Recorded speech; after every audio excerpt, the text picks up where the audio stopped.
A Quest for Perfection. Once upon a space-time, there lived a hard-working hive under the rulership of Sapien the Queen. Sapien's name meant wisdom, and her hive lay wisely nestled in the branches of an oak tree, high up enough from the bears, but just low enough to catch the smell of all the succulent flowers. The hive was perfectly organized and produced sweet golden honey. The queen lay many eggs, and there were many bees to carry out the sacred duties of the hive. Apart from the queen, there were worker bees and drone bees, and admittingly, it was sometimes hard to tell the difference. The main thing that separated the drones from the workers were their jobs. The job of the drone was to mate with the queen and produce eggs, while the job of the worker was to gather nectar from the flowers. In the hive there lived a drone bee named Yori. Yori was really happy, but he so desperately wanted to be a worker bee.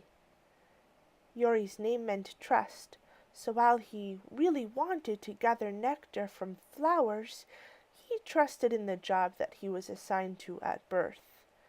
However, every night he still dreamt of finding the perfect flower to pollinate.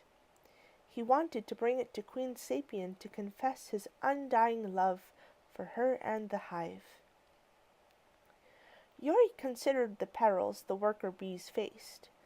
He heard from them that outside of the hive, survival was bleak. However, Yori decided to trust in his intuition, and his intuition told him that the journey would make the hive happy, and not afraid to share in dreams. So, he started on his journey, and his first stop was South America. He had heard all about the exotic rainforest, and he was not disappointed with its immeasurable beauty. "Wow! I think I found the right flower! The hive will surely love these ones.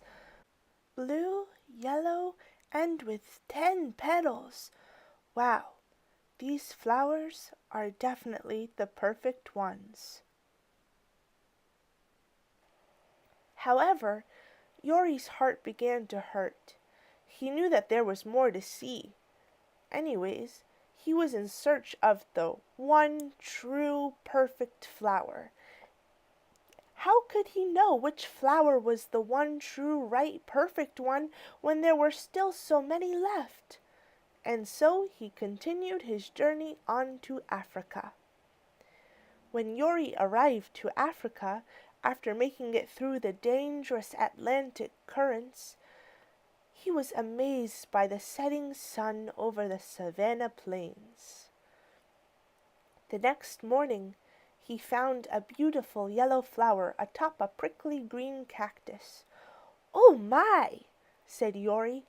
"This is it! This must be the one!"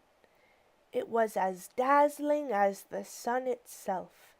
He almost cried because of its sheer beauty.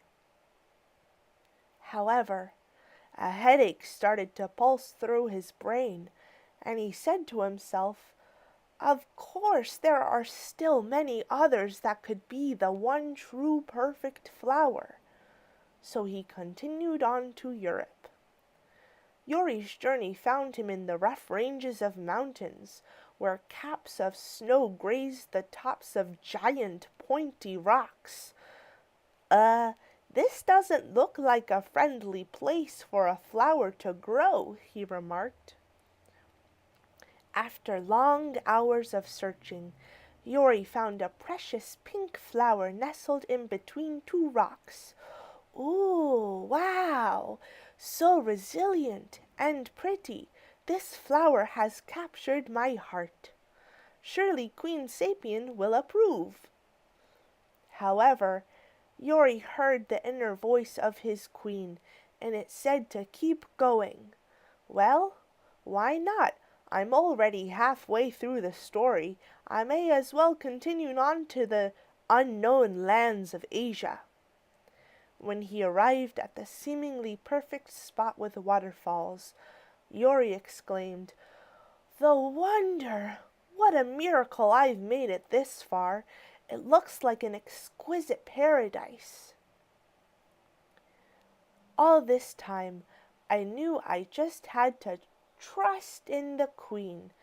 And look, there it is, the most beautiful, perfect flower I ever did lay my eyes upon. The beauty of the flower was indeed quite tempting in its purity. Of course, Yuri thought he had found the perfect flower to pollinate for his queen. Finally, his dreams seemed to be coming true. However, he trusted not only in his intuition, but in his logic. If I am convinced that I found the perfect, true one flower, then if I keep going, surely nothing will be able to change my mind but the true, perfect one. And so, he decided to continue on his journey to Australia. The Australian desert was a sight to behold. A kangaroo hopped across the flat land, and the sun blazed mightily in the sky. After searching all day and into the night, Yuri stumbled upon a rainbow flower. "Sure, this must be the perfect flower for me," said he. However, Yuri felt a sadness creep over him. He didn't know why. He figured it out. He knew there were so many beautiful flowers in the world. How could he be able to just pick one? He had not only crossed many oceans, but he had seen many beautiful flowers. Still, he could not decide which flower was the perfect one. Yuri wept at Queen Sapien's feet, for he was ashamed and confused. With tears in his eyes, he said, "I just wanted to find the perfect flower so that our hive could experience the exotic beauties of this world. I wanted you and the hive to be proud of me, to recognize that I just want to make you happy. The flowers by our oak tree are so normal and boring." Queen Sapien replied, "Yori, we are so happy you have survived your journey. If you want to help find the perfect flower to pollinate, it is in your own heart and mind. Now come with me and let's discover how beautiful the simple and what you call normal flowers are. All flowers, even the boring ones, need sunshine, rain, soil, and someone to pollinate them."